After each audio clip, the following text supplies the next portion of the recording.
igice cya 11 umurongo wa 4, igitabo cya kabiri cya Mose cyitwa Kuva igice cya 11 umurongo wa 4, handitse ngo Mose aravuga ati Uwiteka aravuze ati nko mu gicuku nzanyura hagati muri Egiputa, abana b'ifura bose bo mu gihugu cya Egiputa bapfe, uhereye ku fura ya Farawo wicara ku ntebe y'ubwami ukageza ku fura y'umuja w'umusyi, kandi n'uburiza bwose bw'amatungo buzapfa. Hazaba umuborogo mwinshi mu gihugu cya Egiputa cyose utigeze kubaho, kandi ntihazongera kubaho nk'uwo, ariko mu Bisirayeli nta n'umwe imbwa izamukira mu bantu cyangwa mu matungo, kugira ngo mumenye yuko Uwiteka yatandukanyije Abanyegiputa n'Abisirayeli. Akira ijambo ry'Imana. Turashima Imana muri kano kanya Imana iduhaye ko gusangira ijambo ry'Imana. Nitwavuga Imana Moise, Imana ibahe umugisha mwe muhisemo gukurikira iri jambo ry'Imana. Hari impungenge ziri ku bantu zitandukanye mu duce dutandukanye, mu bihugu bitandukanye mu isi. Uyu munsi hari icyorezo cya coronavirus giteye abantu ubwoba, giteye abantu impungenge, ariko twasenze kandi tugomeza gusengera igihugu cy'u Rwanda. Numva Imana impa rino jambo amaze kubasomera riri mu Kuva igice cya 11 umurongo waho wa 4. Hanyuma muri kano kanya nagira ngo dusangire iri jambo ry'Imana mu minota mikeya cyane. Hanyuma udukurikiye ku Rurembo Rwera TV, kandi subscribe, kandi utanga n'ibitekerezo, ndetse ukoreshe ya kugira ngo n'abandi bumve ubu butumwa, hari byabafasha kwirinda ndetse no gukomera mu bihe nk'ibi ngibi. Abadukurikira kuri WhatsApp, kuri Facebook no ku zindi mbuga nkoranyambaga, mwese turabinginga kugira ngo mukoreshe ya mufashe abantu kubona ubutumwa bwiza. Umuntu ubikora bikunze arahabwa umugisha hamwe natwe. Ijambo ry'Imana dusomye mu Kuva ni igihe Imana yoherezaga Mose mu Egiputa gucungura Abisiraheli. Hanyuma Imana igeze mu Egiputa, kubera yuko Abanyegiputa bari baragombeye Imana n'ubwoko bwayo, Imana yabateje ibigeragezo byinshi, ibateza ibyago kugira ngo barekure Abisiraheli. Iki cyago dusomye cya 11 ni cyago cya 10. Mu gice cya 11 ni cyago cya 10 Imana arigiye guteza Abanyegiputa. Hanyuma Imana ibwira Mose nk'uko twasomye, iramubwira ngo mu gicuku nzanyura mu gihugu cya Egiputa nice abana b'ifura ndetse n'uburiza. Iramubwira ngo kandi hazaba umuborogo muri icyo gihugu utigeze kubaho. Iranamubwira ngo nzahera ku fura ya Farawo wicara ku ntebe y'ubwami, ndetse ngeze ku mugaragu usya imitsima. Rero iri jambo Imana irimpa, yarimpaye kugira ngo nkomeze abantu bizera Imana, mwizera mu maraso Yesu Kristo, mwizera imbaraga z'Imana. Mbabwire ngo murashinganye, cyane cyane Abanyarwanda naho bari, kuko mu Rwanda turi abanyamasengesho, kandi turi n'abahanuzi, turi intumwa, twaratumwe, dutumwa ku Banyarwanda ndetse dutumwa no ku bandi bantu bo mu mahanga atandukanye. Numva rero buri wese akwiye gukomera. Gusa iki ni igihe cyo kwisuzuma, ukareba niba nawe uri umwisiraheli nyawe cyangwa se niba uri umunyegiputa. Kuba Bibiliya ivuze Abanyegiputa, ntabwo uyu munsi Abanyegiputa aribo turi kubwira. Turabwira abantu batarihana, batarareka ibyaha, bashobora gukurura ingaruka mu gihugu, bashobora gukurura ibyago mu gihugu, bashobora gukurura ibyorezo muri sosiyete runaka babamo. Niyo mpamvu dushishikariza abantu bose kwegera Imana ndetse no kwambaza Uwiteka muri iki gihe. Icyitonderwa, turasaba abantu cyangwa se turabwira abantu bagomeza gucishikanyisha ibihuha ngo coronavirus ahantu hatandukanye, babeshya ngo hari abantu bayanduye. Turanya ngo dukomeze Abanyarwanda, dukomeze n'abandi bose bizerera mu Mana yuko Imana ibahagazeho. Nkuko Imana yabwiye Mose, iramubwira ngo nyuze mu Egiputa ndica abana b'ifura n'ubuzaga amatungo, ariko mu Bisiraheli nta n'umwe imbwa iri bumukire. Haleluya.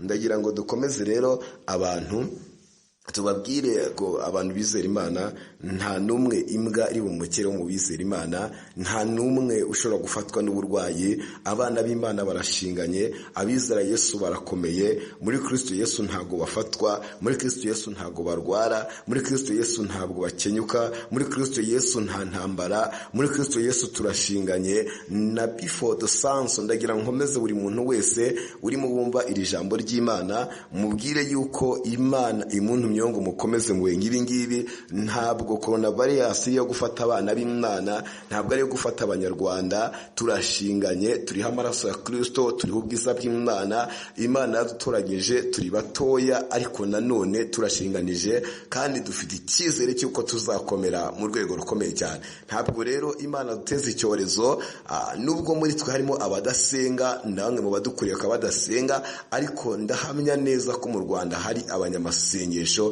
bashobora kuziba icyuho, ndetse bashobora guhagarara mu mwanya bakabura urukuta rw'ikibazo runaka cyose cyahaguruka. Rero turashishikariza abantu bose gukomeza umutima w'umuntu runaka babona wacitse intege, wahangayitse, babona abana bari kuva ku mashuri, bari gukurwa mu bigo. Ndagira ngo tubakomeze, tubabwire yuko bazasubirayo amahoro kandi nta cyago gihari, kandi n'ibinaza bizafata abo bikwiriye gufata. Bibiliya yabise abanyegiputa, naho umwana w'Imana umwisiraheli ntacyo bizamutwara.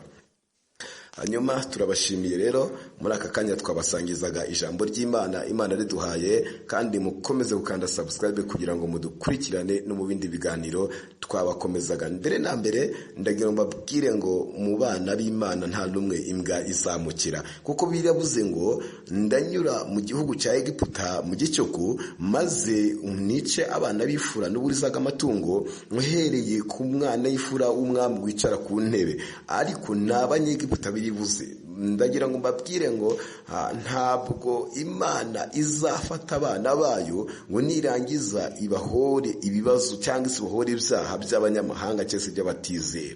Nabasabaga gukomera umutima, nabasabaga kuzamuka mu mbaraga z'amasengesho, aburira imisozi mukurira imisozi. Twari turimo turasenga, Imana imbira ijambo rivuga ngo mu Bisiraheli nta numwe imbwa izamukira, kandi nta n'itungo ry'Umwisiraheli rizagira icyo riba. Mu by'ukuri rero ndabakomeje mu izina rya Yesu, mwakira imbaraga. Ndababwire ko muri abana b'Imana, muri abana bisumba byose. Ntacyo isi yabatwara, ntacyo uburwayi bwabatwara, ibyorezo ntibizabakoraho kiri ku muntu utizera. Kandi ndakomeza umuntu watendebutse, ndakomeza abantu batateranye ku itariki 15 z'ukwezi kwa gatatu 2020 mu masengero. Mbabwire ngo nibirakwiye kuko kugira ngo abantu birinde, ariko kwirinda ntabwo ari ukudahura n'abantu, ngo kwirinda nyako n'ukwizera mu mutima wawe ko icyo cyorezo kitazakugeraho. Kizera Imana yo ibasha gukuraho ibigaragara n'ibitagaragara. Kwizera nyako no kwirinda nyako ni ugusenga ukaba bugufi bw'Imana, kuko n'ubundi cyaje cyagushatse ntabwo cyakubura. Mukumire abantu babatera ubwoba, ibicantege, kuko umuntu wese wumvira ibicantege wese azarimbukira mu butayu. Niko byagendekeye Abisirayeli bumvise abatasi 10 b'abacantege, babwira ngo hari abanaki banini, aho kumvira Yoshua na Kalebu babwira ngo niba Uwiteka twishimira tuzabarya nk'imitsima.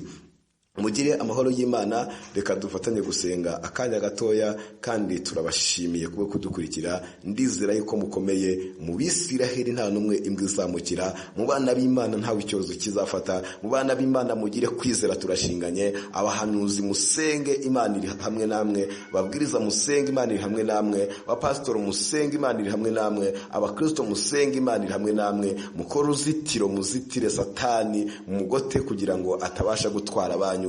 Imana bahumugisha. Dukwiye gusenga, cyane cyane abayobozi b'amatorero n'amadini, mwishyira hamwe musenge kugira ngo mubuze ibyo byorezo kujya mu bakristo, mu bana banyu, kandi abana b'Imana muyoboye bizadufasha cyane. Hanyuma turasaba abahanuzi kugira ngo musenge cyane, mukumire ko umuhanuzi arategeka, we ntabwo asaba. Mu izina rya Yesu rero nanjye ntegetse nk'umuhanuzi, ntegetse ko mukomera, ntegetse ko mugira ibyiringiro, ntegetse ko mwakira umuti uri mu maraso ya Yesu Kristo, ntegetse ko mwakira kwizera kubahesha gukira, kubahesha kubaho n'ubuzima bw'iteka. Ntegetse ko mwakira amahoro abonerwa muri Kristo Yesu. Mugira amahoro y'Imana. Reka dusenge. Mana yacu turagushimiye, tugushima imbabazi zawe n'urukundo rwawe, tugushima ubuntu bwawe. Reka ubane na buri muntu wese wumvise iri jambo akomere kandi abane n'Imana muri byose, maze kandi uturinde, urinde igihugu cyacu, urinde abari mu isi yose, urinde iyi si indwara n'ibyorezo, udukomeze kandi utange ijambo ry'ihumure. No kuri tugushimiye yuko uri hamwe natwe, kandi dukomeje kwizera ko uzanabana natwe ibihe byose. Imana ishimwe kandi habwe icyubahiro mu izina rya Yesu, amen. Murakoze, mugire amahoro y'Imana, kandi turakomeza n'ubundi kubagezaho ibiganiro bitandukanye ndetse n'ijambo ry'Imana tubabwira ibahumuriza. Kandi subscribe kandi ukoreshe ya wohereza n'abandi kugira ngo ubone iri jambo ry'ihumure. Murakoze.